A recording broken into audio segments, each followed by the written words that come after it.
पिछले वीडियो में हमने कंडीशनल सेंटेंसेस को बनाना सीखा, टाइप 0, टाइप 1, टाइप 2, टाइप 3। आज हमें करनी है इसकी प्रैक्टिस, तो आइए शुरुआत करते हैं।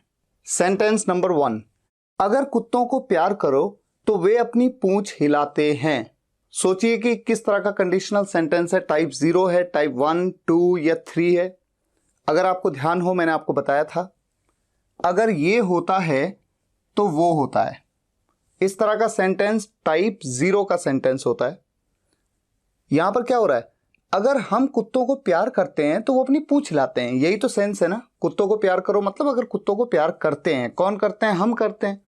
तो टाइप 0 के हिसाब से ये क्लॉज भी बनेगा प्रेजेंट इंडेफिनिट टेंस में और ये क्लॉज भी बनेगा प्रेजेंट के इंडेफिनिट टेंस में। कैसे बनेगा, अगर कुत्तों को प्यार करो यानी अगर हम कुत्तों को प्यार करते हैं, if we love the dogs, तो वो क्या करते हैं, वो अपनी पूंछ हिलाते हैं। दे मूव, वो हिलाते हैं, दे मूव देयर टेल्स, पूंछ को टेल कहते हैं, ठीक है ना। तो दोनों ही क्लॉज जो आप देख रहे हैं प्रेजेंट इंडेफिनिट टेंस में बनते हैं टाइप 0 में। सेंटेंस नंबर 2, अगर हम अमेरिका में रहते तो मैं इंग्लिश बोलता। तो अगर ये होता तो ये होता, इस तरह का सेंटेंस कौन से टाइप का होता है, या तो टाइप 2 का हो सकता है या टाइप 3 का हो सकता है।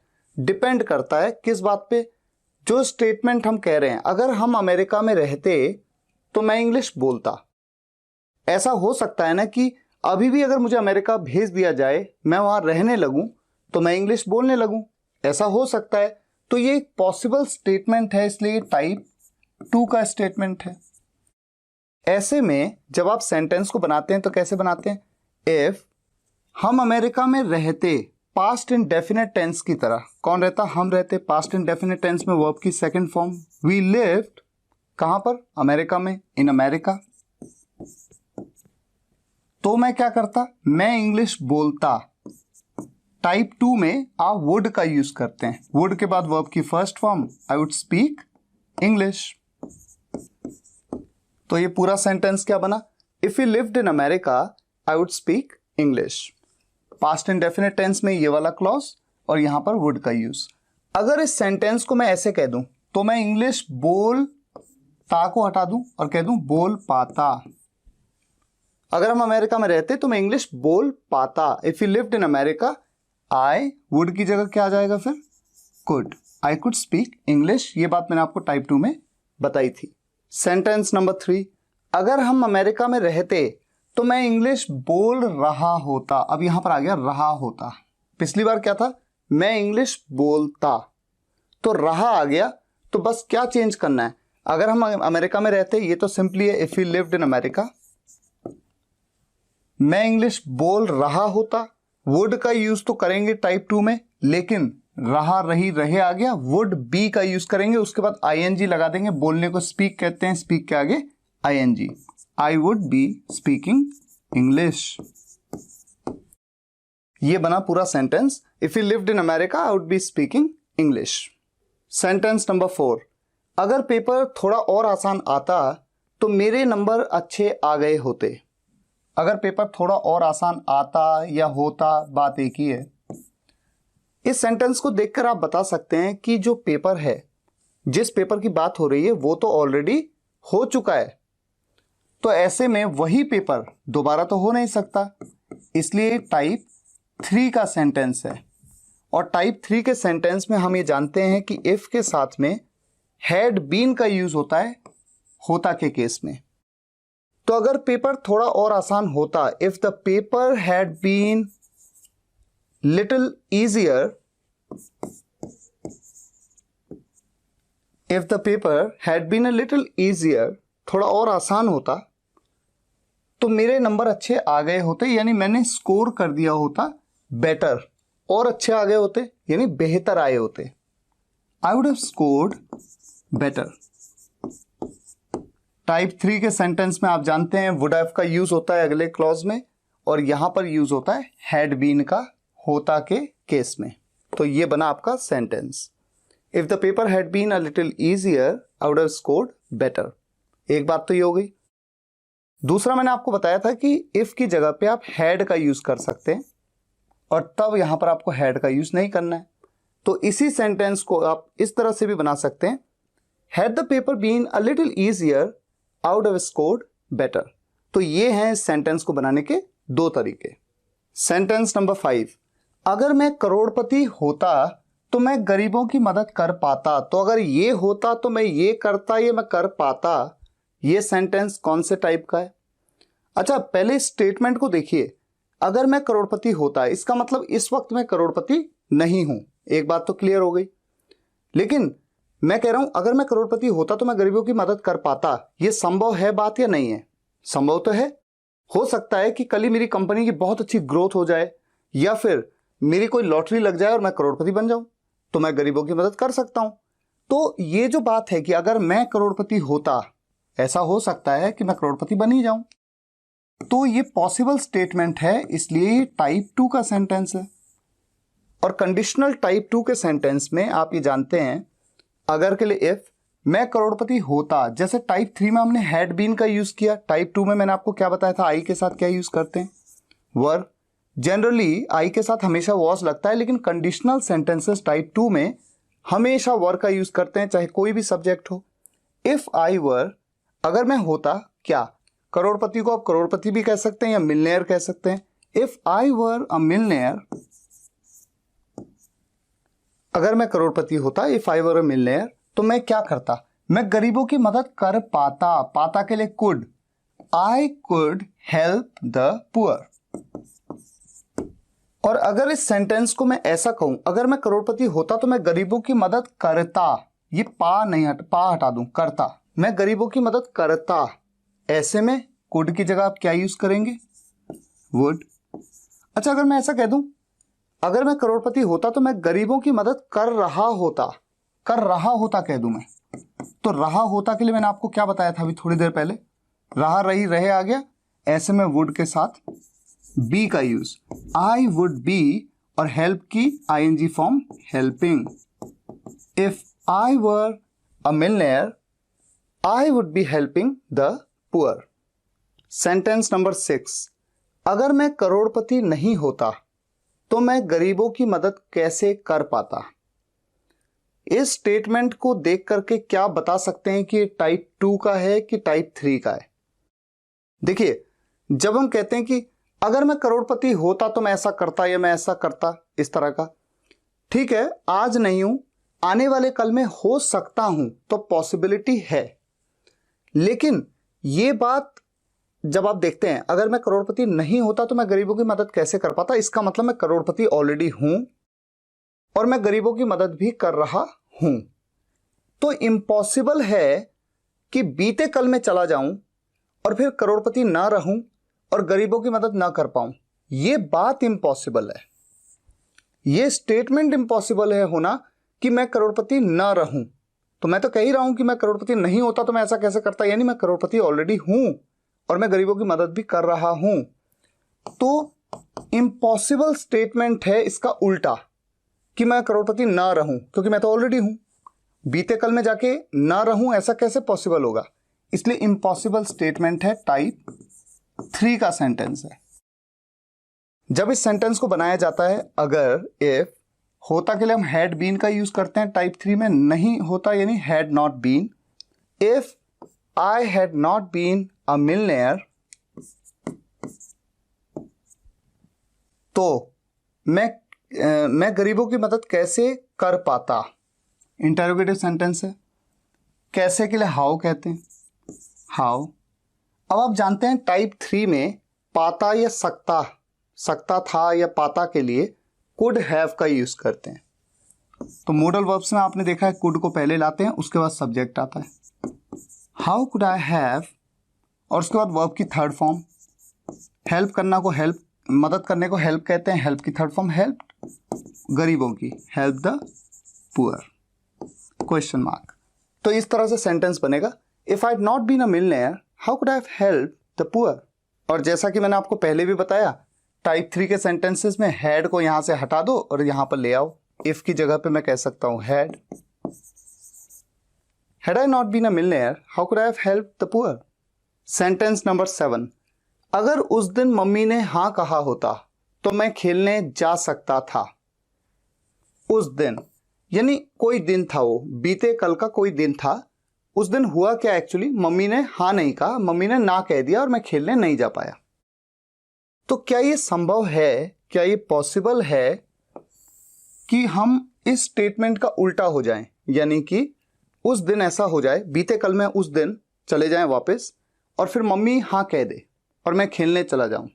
ऐसा हो सकता है क्या? नहीं हो सकता। यानी इम्पॉसिबल है इस स्टेटमेंट का उल्टा होना, इम्पॉसिबल, क्योंकि वो दिन बीत चुका है और मम्मी ने उस दिन ना कह दिया था, तो वापसी उस पल में जाकर के मम्मी से हाँ कहलवा देना इम्पॉसिबल है। इसलिए ये सेंटेंस टाइप 3 का सेंटेंस है। यही बात पिछले सेंटेंस में भी थी, तो इसे टाइप 3 के हिसाब से बना लेते हैं। अगर उस दिन मम्मी ने हाँ कहा होता, इफ मम्मी हैड का यूज होता है, हैड सेड, कहने को से कहते हैं, उसकी third form said, yes that day. If mummy had said yes that day, तो क्या हो जाता? मैं खेलने जा सकता था। सकता था के लिए हम कुड हैव का यूज करते हैं, I could have gone to play. और इस सेंटेंस में भी वैसे ही इफ को हटा देते हैं, इफ की जगह पे हैड को लगा देते हैं और यहां पर से हैड को हटा देते हैं, हैड को शुरुआत में ले आते हैं। Had mummy said yes that day I could have gone to play. तो हमेशा ध्यान रखना है, जब हम टाइप 3 और टाइप 2 को पहचानते हैं तो हमें यही देखना है कि अगर वाला जो स्टेटमेंट है, क्या इसको रिवर्स करना, उल्टा कर देना, जैसा है वैसे से उल्टा कर देना, क्या पॉसिबल है या नहीं? अगर पॉसिबल है तो टाइप 2, पॉसिबल नहीं है तो टाइप 3। जब हम कहते हैं कि अगर मैं करोड़पति होता तो मैं गरीबों की मदद करता, यहां पर चूंकि वो जो स्टेटमेंट है कि अगर मैं करोड़पति होता, ऐसा हो सकता है कि अब हो जाऊं, तो पॉसिबल है तो टाइप 2 होता है। बाकी जो 2 एग्जाम्पल मैंने दिए टाइप 3। अब हम मूव करते हैं हमारे नेक्स्ट सेंटेंस पे। सेंटेंस नंबर 8, अगर मम्मी हाँ कह देती तो मैं खेलने जा पाता। अगर ये होता तो ये होता या हो पाता? ऐसा सेंटेंस टाइप 2 में दिखता है आपको। अच्छा, इस सेंटेंस में आप ध्यान दीजिए, अगर मम्मी हाँ कह देती तो मैं खेलने जा पाता, यानी कि मैं इस समय खेलने नहीं जा पा रहा हूं क्योंकि मम्मी हाँ नहीं कह रही। लेकिन ऐसा हो सकता है ना कि अभी मम्मी की आवाज आ जाए और मम्मी कह दें कि अच्छा चल ठीक है चला जा, खेलने चला जा। ऐसा हो सकता है ना, अभी हो सकता है ना ऐसा, तो पॉसिबल है, इसीलिए तो टाइप 2 है। अगर मम्मी हाँ कह देती तो मैं खेलने जा पाता। इफ मम्मी, अच्छा यहां पर आप पास्ट इंडेफिनिट में यूज करते हैं। If mummy, past indefinite tense में सेकंड फॉर्म लगती है वर्ब की, से की second form said. If mummy said yes, अगर मम्मी हाँ कह देती तो क्या हो पाता? मैं खेलने जा पाता, पाता को could, I could go to play. ये बना पूरा sentence. If mummy said yes I could go to play. Sentence number 9, अगर ड्राइवर तेज स्पीड से गाड़ी नहीं चला रहा होता तो हादसा नहीं होता, यानी एक्सीडेंट नहीं होता। सोचिए टाइप 2 है या टाइप 3? अगर ड्राइवर तेज स्पीड से गाड़ी नहीं चला रहा होता, यानी कि वो गाड़ी तेज चला रहा था और उसकी वजह से हादसा हो गया। क्या इस वक्त को बदल सकते हैं आप? नहीं, क्योंकि ये काम तो हो गया। तो ऐसा तो हो ही नहीं सकता कि हम बीते कल में वापस चला जाएं और फिर ड्राइवर तेज स्पीड से ना चला करके हल्की स्पीड से गाड़ी चलाए और हादसा ना हो। ये इम्पॉसिबल है होना, क्योंकि वक्त बीत चुका, ये तो हो चुका। इम्पॉसिबल है, इसीलिए तो टाइप 3 है। अब इस सेंटेंस को बना लेते हैं टाइप 3 के हिसाब से। अगर इफ ड्राइवर तेज स्पीड से गाड़ी नहीं चला रहा होता, होता तो हैड बीन, रहा होता के केस में ड्राइविंग आ जाएगा। If the driver had not been driving, had not been क्यों नहीं भी आ रहा है। If the driver had not been driving the car और ड्राइविंग द व्हीकल तेज स्पीड से यानी फास्ट, यहां पर मैंने कह दिया एट हाई स्पीड, तेज स्पीड से के लिए एट हाई स्पीड, फास्ट भी कह सकते हैं। If the driver had not been driving the car at high speed, अगर ड्राइवर हाई स्पीड से कार ना चला रहा होता तो क्या नहीं होता, हादसा नहीं होता, यानी accident would not have, would have आएगा ना तो नॉट भी लगेगा नहीं के लिए, would not have happened. If the driver had not been driving the car at high speed, the accident would not have happened. और यहां पर भी इफ की जगह पे मैं हैड का यूज कर सकता हूं, यहां से हैड को हटा सकता हूं। Had the driver not been driving the car at high speed, the accident wouldn't have happened. बोलते वक्त हम जनरली वुडंट कह देते हैं, यानी कि वुड नॉट इतना लंबा नहीं कहते, क्या कहते हैं, the accident wouldn't have happened. Sentence number 10, अगर विराट अभी तक खेल रहा होता तो उसका शतक हो चुका होता। सेंटेंस को बोलते वक्त लिखते वक्त तुरंत मन में क्या आ रहा है, काश विराट ने शतक मार दिया होता। लेकिन अगर विराट अभी तक खेल रहा होता, यानी उस समय नहीं खेल रहा है, तो खेलने वाला उसका वक्त तो बीत चुका है, यानी कि इम्पॉसिबल है कि अब ऐसा हो जाए कि विराट दोबारा से खेलने लग जाए। इम्पॉसिबल है, इम्पॉसिबल स्टेटमेंट है, इसलिए टाइप 3 है। कैसे बनाएंगे, अगर Virat, if Virat had been, होता के लिए हैड बीन लगता है, और खेल रहा playing, if Virat had been playing, अभी तक के लिए मैंने क्या क्या बताया था आपको कंजंक्शंस में, even now, if Virat had been playing even now, तो क्या हो जाता, उसका शतक हो चुका होता, यानी कि वो शतक मार चुका होता। यही है ना मतलब, ही वुड हैव, और क्या कर चुका होता, मार चुका होता, मतलब स्कोर कर चुका, he would have scored a century. देखिए, if Virat had been playing even now he would have scored a century. ठीक हो गया। इवन नाउ की जगह पे हम यहां पर स्टिल का यूज कर सकते हैं। यहां पर if Virat had still been playing he would have scored a century. एक बात तो ये हो गई। यहां तक कि येट का भी यूज अक्सर किया जाता है कॉन्वर्सेशंस में। If Virat had yet been playing he would have scored a century. और इफ की जगह पे हैड को ले आना, ये तो कॉमन प्रैक्टिस है, और ऐसे केस में हैड को हम हटा सकते हैं। Had Virat still been playing he would have scored a century. तो इस तरह से आप सेंटेंस को बना सकते हैं। फिलहाल आज की इस प्रैक्टिस एक्सरसाइज में मैंने केवल 10 सेंटेंस लिए हैं, लेकिन अगर आपका कॉन्सेप्ट क्लियर है तो आप किसी भी सेंटेंस को बना सकते हैं। आपको कंफ्यूजन नहीं हो सकता कि ये सेंटेंस किस टाइप का है। पिछले वीडियो में मैंने कंडीशनल सेंटेंसेस को डिटेल में समझाया था। अगर आपने उस वीडियो को नहीं देखा है, जाइए उस वीडियो को जरूर देखिए ताकि कोई भी कंफ्यूजन न रहे। और इस तरह के बहुत सारे सेंटेंसेस, इनफैक्ट 500 प्लस सेंटेंसेस मैंने प्रैक्टिस के लिए आपके लिए तैयार किए हैं। उस आर्टिकल का लिंक इस वीडियो के डिस्क्रिप्शन में मैं दे रहा हूं। और साथ ही साथ अगर आपके पास मेरी प्रैक्टिस एक्सरसाइजेस की बुक है, उसमें कंडीशनल सेंटेंसेस के लेसन में जाइएगा, उसमें आपको सारे ये सेंटेंसेस मिलेंगे। प्रैक्टिस करिए और परफेक्ट बनिए। फिलहाल आज के लिए यहीं तक। अगर आपको ये वीडियो पसंद आया हो, वीडियो को लाइक करिएगा, शेयर करिएगा और कमेंट्स में बताइएगा कैसा लगा। मिलते हैं नेक्स्ट वीडियो लेक्चर में, तब तक के लिए टेक केयर, गुड बाय।